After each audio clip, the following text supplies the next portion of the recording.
அனைவருக்கும் அன்பார்ந்த வணக்கத்தை தெரிவித்துக் கொள்கிறேன். நான் உங்கள் தியாகபாலா. நம்ம இந்த பதிவில் என்ன பார்க்க போகிறோம்னா, தற்பொழுது தெற்காசியாவையே உலுக்கி கொண்டிருக்கக்கூடிய, தெற்காசியாவையே பதற்றத்திற்குள்ளாக்கி இருக்கக்கூடிய நேபாள் கலவரம், இந்த இந்து முஸ்லீம் கலவரம், மத கலவரம், இந்த கலவரத்தை அடக்க முடியாமல் நேபாள் அரசு திணறி கொண்டிருக்கிறது. இந்த கலவரம் இவ்வளோ பெரிய கலவரம் நேபாளில் எப்படி வந்துச்சு? ஏன் இந்த மாதிரியான ஒரு சூழ்நிலை நேபாளில் ஏற்பட்டுச்சு? ஏன்னா இயற்கையாகவே உலக அளவுலேயே எடுத்துக்கிட்டோம்னு சொன்னால் நேபாளியர்கள் ரொம்ப மிதமான குணம் உள்ளவர்கள் அப்படின்னு சொல்லப்படுவாங்க. எல்லா நாடுகள்லையுமே நேபாளிகளை ஒர்க்குக்கு நம்பி எடுப்பாங்க. ஏன்னா அவங்க நேர்மையாக இருப்பாங்க, பிரச்சனைக்கு உரியவங்க கிடையாது அப்படிங்கிறது உலக பார்வை. அப்படி தான் நேபாள் தேசமும் அப்படி தான். இன்னும் சொல்லப்போனால் கடந்த சில ஆண்டுகள் வரை இந்து தேசமாக இருந்த தேசம்தான் நேபாள். இப்போ அந்த நேபாளில் இவ்வளோ பெரிய பிரச்சனை வருவதற்கு காரணம் என்ன? ஏன் அமைதியான மக்கள்னு சொல்லப்பட்ட நேபாள் இந்துக்கள் ஏன் இப்படி வெகுண்டெழுந்து பெரிய கலவரத்தில் ஈடுபடுறாங்க? என்ன காரணம் அப்படின்னு சொன்னால், அதாவது இந்த நேபாளத்தின் கலவரத்துக்கு காரணமே 26ஆம் தேதி, கடந்த 26ஆம் தேதி ஆரம்பிக்குது. கடந்த 26ஆம் தேதி என்ன நடக்குது அப்படின்னு சொன்னால், அந்த நேபாளில் நம்ம இந்தியாவில் கூட உத்தரப்பிரதேசங்கள்லாம் சிவ உற்சவம்னு சொல்லி சிவனை வழிபடக்கூடிய ஒரு மாத வழிபாடு, இந்த ஆடி மாதம் முழுவதுமாக ஒரு மாத வழிபாடு, அதாவது ஒரு மாதம் ஃபுல்லாக அவங்க யாத்திரையாக சென்று எந்த ஸ்தலத்தில் எந்த ஸ்தலத்தை நோக்கி செல்கிறாங்களோ அந்த ஸ்தலத்தில் போய் அதை முடிவுரை செய்வது. அதாவது இதுக்கு சிவ கீர்த்தனா சிவ தரிசனான்னு பேர். அதாவது சிவனை கீர்த்தனம் பண்ணுறது அந்த மாதம் முழுவதும். அடுத்து சிவனை தரிசனம் பண்ணுறது, சிவகீர்த்தனம் பண்ணி சிவனை பார்க்குறதுன்னு அர்த்தம். அதுக்கு இந்த சிவகீர்த்தனா சிவ தரிசனா இந்த நிகழ்ச்சி 26, அதாவது நடந்துகிட்ருக்கு. ஒரு 3-4 நாளாக நடந்துகிட்டு இருக்குங்க. அந்த ஒரு குறிப்பிட்ட பகுதியில் முஸ்லீம்கள் அதிகம் வாழ்கிறாங்க. அந்த பகுதிகளில் அந்த சிவகீர்த்தனா குரூப் போகிறாங்க.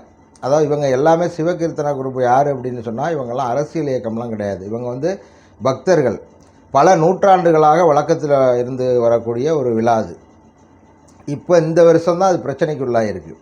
இப்போ அந்த வழியாக முஸ்லீம்கள் பெரும்பான்மையாக வாழக்கூடிய பகுதிக்குள்ளே போகும்போது, அப்போ இவங்க கீர்த்தனம் அதோட இந்த நிகழ்ச்சியுடைய பேரே சிவகீர்த்தனா சிவ தரிசனா. சிவகீர்த்தனம்னு சொன்னாலே பாட்டு பாடி ஆடிக்கிட்டு போகிறது தான் கீர்த்தனம். கீர்த்தனம்ங்கிறது பாட்டு பாடுறது, இறைவனை நோக்கி மேலதாளங்களோட ஆட்டம் போட்டுக்கிட்டு போகிறது. அது மாதிரியான ஒரு பக்தி உற்சவம் தான் அது. இப்போ இது மாதிரி இந்த கீர்த்தனம் பண்ணிக்கிட்டு அவங்க போகும்போது சத்தம் வருது. அப்போ அந்த ஏரியாவில் வேணும்னே, அதாவது இதுக்கு வருஷம்லாம் இது மாதிரி போகும்போதெல்லாம் அவங்க ஒன்றும் சொல்லலை. ஆனால் இந்த தடவை வேணும்னு சில இஸ்லாமியர்கள் இதை இதுக்கு அப்சஷன் பண்ணுறாங்க. வரக்கூடாது, உள்ள வந்தால் நீங்கள் எங்கள் ஏரியாவை கடந்து போகிறவர்களும் அமைதியாக தான் போகணும், சத்தம் இருக்கக்கூடாது அப்படின்னு சொன்னோன்னே இவங்க கோவப்பட்டுறாங்க இந்துக்கள். எப்படி அது மாதிரி சொல்லலாம், வழக்கமாக இருந்து வரக்கூடிய நிகழ்ச்சி அப்படின்னு சொல்லிட்டு இவங்களுக்குள்ளே வாக்குவாதங்கள் ஏற்படுது.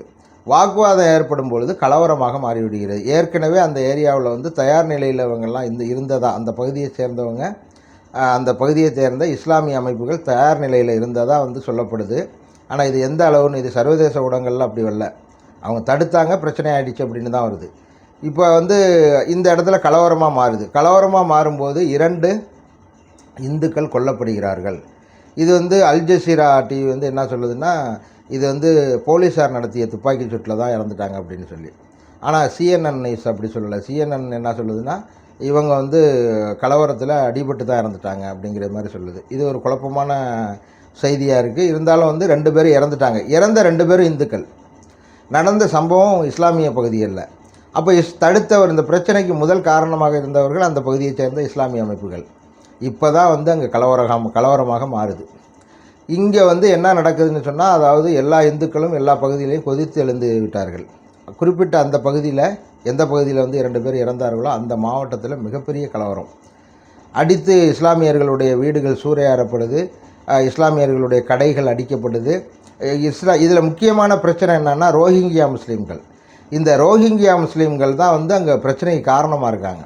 அதனால் அங்கே உள்ள ரோஹிங்கியா முஸ்லீம்களை பூரா அடித்து விரட்டுறாங்க, எல்லாம் இப்போ ஓடுறாங்க. அதாவது இருக்க இடம் கொடுத்து, சாப்பாடு கொடுத்து, உங்களுக்கு வேலையும் கொடுத்து, அந்த நாட்டிலையும் வேலை இல்லாமல் தவிக்கிறாங்க அந்த நாட்டு மக்களும்.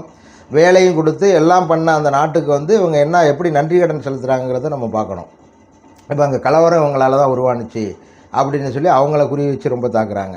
இப்போ அங்கேருந்து ரோஹிங்கியா முஸ்லீம்கள்லாம் இடம்பெயர்ந்து ஓடுறாங்க. இது வந்து கவர்மெண்ட்டை கண்டுக்காமல் தான் இருக்குது. ஏன்னா ரோஹிங்கியா வந்த பிறகு தான் நேபாள் ஒரு பிரச்சனைக்குரிய நாடாக மாறுது. இப்போ அங்கே வந்து ஓரளவு பிரச்சனைகள் கட்டுக்குள் வந்து விட்டது. இந்து அமைப்புகளும் வந்து இது பிரச்சனையில் ஈடுபடக்கூடாதுன்னு வேண்டுகோள் விடுத்திருக்காங்க. ஓரளவு பிரச்சனைகள் கட்டுக்குள் வந்தாலும் எங்கே வந்து இராணுவமும் போலீஸாரும் வந்து ஊரடங்கு உத்தரவு போட்டு வந்து இன்னும் பாதுகாப்பில் தான் ஈடுபட்டுக்கிட்டு இருக்காங்க. இதில் வந்து அந்த சிஎன்எனுக்கு பேட்டி கொடுத்த நேபாளுடைய ருவேன் கட்டாரி அப்படிங்கிறவர் வந்து என்ன சொல்கிறார் அப்படின்னா, அதாவது நேபாளுடைய உள்துறை இணையமைச்சர் அவர் கட்டாரிங்கிறவர் அவர் என்ன சொல்கிறார் அப்படின்னு சொன்னால், இது வந்து நேபாளில் உடனடியாக வரல இந்த பிரச்சனை. இது கொஞ்சம் கொஞ்சமாக வந்து இந்துக்கள் அதிகம் வாழக்கூடிய நேபாள் மக்கள் வந்து உலக நிகழ்வுகளை கவனிச்சிக்கிட்டு இருக்காங்க. அப்போ உலக நிகழ்வு அண்டை நாடுகளுடைய நிகழ்வை கவனிச்சிக்கிட்டு இருக்காங்க. இந்த அண்டை நாடாகிய பங்களாதேஷில் நடந்த பிரச்சனை தான் வந்து இங்கே வந்து பதற்றத்தை உண்டாக்கிட்டு, அதாவது வந்து பங்களாதேஷில் ஒரு இந்து இளைஞர் வந்து இந்த ஷேக் ஹசீனா தப்பிச்சு வந்தப்போ அங்கே நடந்த அரசியல் கலவரத்தின் போது இந்து இளைஞர் வந்து எரித்து கொல்லப்பட்டார். அடுத்து வந்து அங்கே நிறையா இந்துக்கள் கோயில்கள் இடிக்கப்பட்டது. இஸ்கானுடைய அதாவது இன்டர்நேஷ்னல் கிருஷ்ணா கான்சர்ட்னு சொல்லக்கூடிய ஹரே கிருஷ்ணா இயக்கத்தைச் சேர்ந்த முக்கியமான குரு வந்து கைது செய்யப்பட்டு இன்னும் சிறையில் இருக்கிறார். இதெல்லாம் வந்து நேபாளில் வந்து மிகப்பெரிய இந்துக்கள் மத்தியில் மிகப்பெரிய ஒரு கொதிப்பாக இருந்தது. இந்த அந்த கொதிப்பு இருந்த நிலையில் தான் நேரத்தில் தான் இந்த மாதிரி அங்கே நேபாளில் இஸ்லாமியர்கள் வந்து அந்த நிகழ்ச்சி அந்த சிவதரிசனா நிகழ்ச்சியை தடுத்து பிரச்சனை பண்ணும்போது அந்த இடத்துல 2 இந்துக்கள் இறந்ததும் பெரிய விஸ்வரூபம் ஆகிட்டு எல்லாம் நேபாளை பொறுத்தளவில் இந்துக்கள் எல்லாமே வந்து இப்போ இஸ்லாமியர்கள் வந்து பங்களாதேஷில் நடந்துக்கிட்ட முறையை பார்த்து இஸ்லாமியர்கள் மேலே வெறுப்புணர்வில் தான் இருக்காங்க. ஏன்னா அவங்களுடைய அந்த மதப்பற்றானது இந்த பிரச்சனைகளை வந்து ஏற்றுக்கொள்ள முடியவில்லை.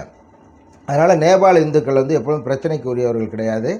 இந்த பிரச்சனையை வந்து பங்களாதேஷில் நடந்த பிரச்சனையை வந்து சர்வதேசமும் இந்தியாவும் சரியான முறையில் அணுகி அந்த பிரச்சனைக்கு வந்து ஒரு முற்றுப்புள்ளி வச்சுருக்கணும். அந்த பிரச்சனை நடந்த பிறகும் இன்னமும் அங்கே வந்து கோயில்கள் இடிக்கப்படுது. இப்போ கூட ஒரு சிவன் ஆலயம் வந்து கட்டுறதுக்கு வந்து தடை விதித்து ராமருடைய சிலை அங்கே நிறுவக்கூடாதுன்னு சொல்லி இல்லைன்னா இடிப்போன்னு சொல்லி பிரச்சனை பண்ணிகிட்டு இருக்காங்க. இந்த பங்களாதேஷில் நடக்கக்கூடிய பிரச்சனையெல்லாம் அண்டை நாடாகிய நேபாள இந்துக்களுக்கு வந்து கொதிப்பை உண்டாக்கக்கூடியதாக இருக்கிறது. இந்த பிரச்சனைக்கு பங்களாதேஷில் நடக்கக்கூடிய பிரச்சனையும் ஒரு காரணம் அப்படின்னு சொல்லியிருக்காரு. அதனால் வந்து இஸ்லாமிய அமைப்புகள் என்ன பண்ணணும்னா எங்கே பார்த்தாலுமே இந்த பிரச்சனை, அதாவது எங்கே கிறிஸ்டினுக்கும் இந்துக்கும் சண்டை வருதானா இல்லை, இந்துக்களுக்கும் யூதர்களுக்கும் சண்டை வருதானா இல்லை, கிறிஸ்தவர்களுக்கும் யூதர்களுக்கும் சண்டை வருதானா இல்லை, புத்திஸ்ட்டு நிறையா வாழ்கிறாங்க இந்தியாவில். பக்கத்தில் வந்து புத்திஸ்ட் நாடு தான் இருக்குது. இப்போ புத்திஸ்ட்டுக்கும் இந்துக்களுக்கும் சண்டை வருதானா இல்லை, சீக்கியர்களுக்கும் இந்துக்களுக்கும் சண்டை வருதானா இல்லை, வேறு பிரச்சனைகள் இருக்கலாம். ஆனால் மத பிரச்சனை அவங்களுக்குள்ள இல்லை. ஆனால் இஸ்லாமியர்களுக்கும் கிறிஸ்தவர்களுக்கும் சண்டை. ஸ்பெயினில் இப்போ பார்த்தா கடுமையான சண்டை நடக்குது. இங்கிலாண்டில் நடந்துச்சு கொஞ்சம் நாளைக்கு முன்னாடி. அது மாதிரி யூதர்களுக்கும் இஸ்லாமியர்களுக்கும் சண்டை, புத்திஸ்ட்டுக்கும் இஸ்லாமியர்களுக்கும் சண்டை, பர்மாவில் புத்திஸ்ட்டுக்கும் இஸ்லாமியர்களுக்கும் சண்டை, இந்தியாவில் இந்துக்களுக்கும் இஸ்லாமியர்களுக்கும் சண்டை, பங்களாதேஷில் இந்துக்களுக்கும் இஸ்லாமியர்களுக்கும் சண்டை. இப்படி வந்து இஸ்லாமிய மதம் மட்டுமே மற்ற மதங்களோடு மோதலை கடைபிடிக்கிறதுனா அப்போ ஏன் வந்து இஸ்லாமிய மதம் குறிவைக்கப்படுகிறது, இஸ்லாமிய மதத்தின் மீது துவேஷம் செய்யப்படுகிறது, இப்படியெல்லாம் பேசுகிறதெல்லாம் நிறுத்திட்டு இஸ்லாமிய அறிஞர்கள் அல்லது இஸ்லாமிய குருமார்கள் வந்து ஏன் இது மாதிரியான விஷயங்கள் நடக்குது அப்படிங்கிறத வந்து ஆய்ந்து மற்ற மதத்தவர்கள் எல்லாரும் வந்து அவங்களுக்குள்ளெல்லாம் பிரச்சனை இல்லை, ஏன் முஸ்லீம்கிட்ட மட்டும் பிரச்சனை வருது அப்படின்னு சொன்னால் அந்த முஸ்லீம்களுடைய மத கோட்பாடு அதுக்கு காரணமாக இல்லை வந்து மதம் சொல்லக்கூடிய வழியை விட்டு இவங்க ஏதாவது பண்ணிக்கிட்டு இருக்காங்களா, இதெல்லாம் ஆய்ந்து மத குருமார்கள் வந்து ஒரு தீர்க்கமான வழிகாட்டுதல் பண்ணணும். இல்லைன்னு சொன்னால் இது மாதிரியான பிரச்சனை உலகம் முழுவதும் இஸ்லாமியர்களுக்கு இருக்க தான் செய்யும். ஏன் அப்படின்னு சொன்னால் நான் தான் கரெக்டு பாக்கியெல்லாம் தப்பு அப்படின்னு சொல்லும்போதே இங்கே பிரச்சனை வர ஆரம்பிச்சிடும். இப்போ மற்ற மதங்கள்லேயும் அது இருக்கலாம், இப்போ யூத மதத்துலேயும் இருக்குது, கிறிஸ்தவத்துலேயும் அது இருக்குது அந்த மாதிரி கோட்பாடு. ஆனால் அவங்க வந்து அதை வந்து காலத்துக்கு ஏற்றது மாதிரி தான் கொண்டு போக முடியும். எல்லாம் மதம் சொல்கிறதில்ல எல்லாத்தையுமே கேட்டால் வந்து அப்புறம் யாரும் வாழ முடியாது. இப்போ இந்து மதத்துலேயும் சொல்லப்படுது, பசுவை கொள்பவனை உடனே பஞ்சமகா பாதகங்கள்னு சொல்லப்படுது. அதில் பசுவை கொள்பவனை உடனடியாக கொல்லலாம். எந்த சாதாரண மனிதனும் கொன்னால் அவனுக்கு சொர்க்கம் அப்படின்னு சொல்லி இந்து மதத்தில் சொல்லப்பட்டிருக்கு.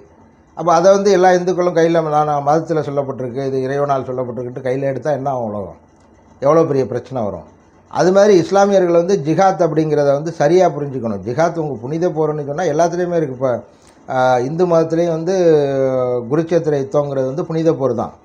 அந்த புனித போருங்கிறது எதுக்காக? தர்மத்தை நிலைநாட்டுவதற்காக, மதத்தை நிலைநாட்டுவதற்காக அல்ல, மதத்து குறியீடுகளை நிலைநாட்டுவதற்காக அல்ல. இப்போ இந்த ஜிஹாத் அப்படின்னு உங்கள் மதத்தில் வந்து உங்களுடைய தூதர் முகமது நபி கொடுத்துருக்காருன்னா அதை ஒழுங்காக புரிஞ்சுக்கிங்க. புரிஞ்சுக்கிட்டு அது வந்து சரியான முறையில் அதை பயன்படுத்தினா மட்டும்தான் இந்த இஸ்லாமியர்கள் மீதான வெறுப்பை வந்து நீங்கள் வந்து அடுத்த மதத்தவரிடமிருந்து விளக்க முடியும்.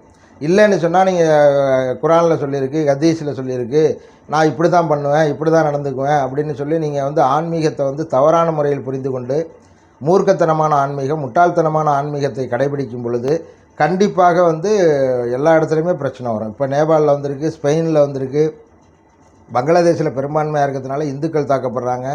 இதே வந்து பல இடங்களில் கிறிஸ்தவர்கள் இருக்கிற இடத்துலையும் இதே மாதிரி பிரச்சனை பண்ணி கிறிஸ்தவர்கள் வந்து இஸ்லாமியர்களை தாக்குறாங்க. இதே இந்த நம்ம இந்தியாவிலே வந்து காஷ்மீரில் பெகல்காமில் வந்து நம்ம பார்த்தோம், இந்துக்கள் களிமா சொல்லி சொல்லலை தெரியலைன்னொன்னே மற்ற மதம்னு சுட்டு கொண்டாங்க, இந்துக்களான்னு கேட்டுக்கொண்டாங்க. இது மாதிரியான விஷயங்கள், இது மாதிரி தான் வந்து பாலஸ்தீனத்தில் இதே தான் நடக்குது. பாலஸ்தீனத்துலேயும் அவங்க நில உரிமை அப்படின்னு சொன்னாலும் வந்து அவங்க யூதர்களை கொல்லணுங்கிறது அவங்களுடைய குறிக்கோளாக இருக்குது. அதாவது யூதர்களை கொல்லுவது தான் எங்கள் லட்சியம்னு சொல்லி ஈரான் சொல்லிக்கிட்டு இருக்குது. இன்னும் முஸ்லீம்களும் நிறையா பேர் சொல்லிகிட்டு இருக்காங்க. நிறையா இப்போ பாலஸ்தீனம், ஹிஸ்புல்லா இதெல்லாம் வந்து ஈரானை அழிக்கிறது தான் எங்கள் லட்சியம்ட்டே இருக்காங்க. இதை யூதர்கள் அழிக்கிறது தான் எங்கள் லட்சியம்ட்டே இருக்காங்க. இப்படியெல்லாம் நிலைமை வந்து உலகத்தில் தொடர்ந்து கொண்டு இருந்துச்சுன்னா ஒரு நேரத்தில் வந்து இஸ்லாமியர்களுக்கு எதிர்ப்பான மிகப்பெரிய போர் நடந்து அதில் வந்து மிகப்பெரிய பிரச்சனைகள் வர்றதுக்கான வாய்ப்பு இருக்குது. உலக போரே வந்து இஸ்லாமியம் மற்றும் அதர்ஸ் காப்பீர்னு அவங்க சொல்கிறாங்கள அதுக்குமான போராக மாறிவிடுவதற்கான வாய்ப்பெல்லாம் இருக்குது. அதனால் இஸ்லாமியர்கள் நிம்மதியாக உலகம் வாழணும் அப்படின்னு சொன்னால் தன்னுடைய மதத்தை சரியாக கடைபிடிக்கணும், பிற மதங்களை மதிக்க தெரியணும். பிற மதங்களை நீங்கள் நம்ப வேண்டாம். நம்பாததுனால தான் நீங்கள் இஸ்லாமியர்களாக இருக்கீங்க. கிறிஸ்தவர்கள் உங்கள் மதத்தை நம்பலை, அதனால தான் கிறிஸ்தவர்களாக இருக்காங்க. யூதர்கள் உங்கள் மதத்தை நம்பலை, அவங்க யூதர்களாக இருக்காங்க. அதுமாதிரி புத்திஸ்ட்டு உங்கள் வழிபாட்டையும் உங்கள் மதத்தையும் நம்பலை, அவங்க புத்திஸ்டாக இருக்காங்க. இந்துக்கள் உங்கள் வழிபாட்டை உங்கள் முகமது நபியை நம்பலை, நம்பாமல் தான் அவங்க இந்துக்களாக இருக்காங்க. அதனால் நம்பாத எல்லாமே வந்து இருக்கக்கூடாது அப்படின்னு நினச்சா, நம்பலைன்னா நீங்கள் அதில் அந்த வழிபாட்டு முறையை கடைபிடிக்க வேண்டாம், அவ்வளோதான். மற்றபடி வந்து நம்பாதவங்கெல்லாம் வந்து அந்த ப்ரோக்ராமெல்லாம் பண்ணக்கூடாது, அவங்க வந்து அந்த வழிபாடெல்லாம் பண்ணக்கூடாது, அதெல்லாம் சாத்தான் வழிபாடு, அதை அழிச்சிடணும். அது மாதிரி இஸ்லாமியனாக இல்லைன்னா அவனை வந்து அழிச்சிடணும். இப்படியெல்லாம் இந்த முடிவுகள்லாம் வந்து அதாவது வந்து தன் முதுகிலேயே தானே குத்தி கொள்ளக்கூடிய முட்டாள்தனமான ஒரு ஆன்மீக செயல்பாடாக இருக்கும். அதனால் வந்து ஆன்மீக அறியாமையை வந்து விலக்கி அவங்களுக்கு சரியான வழிகாட்டணும் அப்படிங்கிறது இந்த வீடியோ வாயிலாக நான் சாமானியனாக இஸ்லாமிய குருமார்களிடம் கேட்டுக்கொள்கிறேன். நன்றி, வணக்கம்.